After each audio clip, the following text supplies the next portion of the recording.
In May 2019, the Huawei Ban was announced, which led to Huawei suffering a lot of setbacks over the last few years.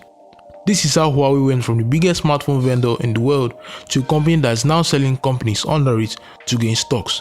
My name is Edwin, and this is the story of the fall of Huawei. Before getting into the beats, we need to take a moment to look at Huawei's ordeal as a company before this happened. After the announcement of the iPhone X from Apple, this sounded a great warning to other tech companies to step up. The iPhone was the total package at the time, boasting great performance and checking the right set of boxes. Seeing this from Apple, other companies ventured into looking for better ways to counter what the iPhone had. Every company did its bit, with Vivo introducing the first in-screen fingerprint smartphone in 2018, Oppo announcing the first pop-up camera smartphone. Among all these companies at the time was Huawei, which as a company had already rose in prominence among others. Huawei began making devices which looked premium and well made.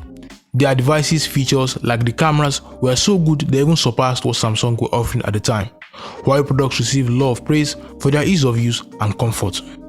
Now, it's safe to sit here and say that Huawei, like every other company, make good products, but it doesn't end there.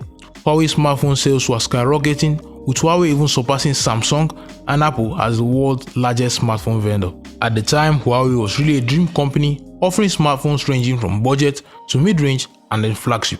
2019 came, and so the trouble come for the company. Despite all of this success, Huawei was dealt with numerous accusations over the years of shady business practices without proof.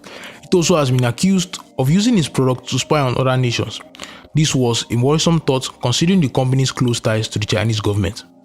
Following these series of accusations, President Trump announced that Huawei, along with several other Chinese companies, was now on the entity list, a list containing companies that would no longer operate with companies in the US.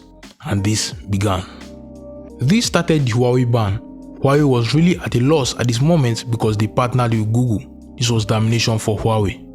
This meant they could no longer receive updates in their smartphones, and their phones were now stripped of Google Play services.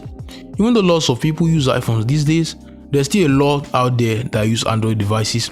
And judge me if I'm wrong, but I think the Google Play services are like a backbone for Android smartphones.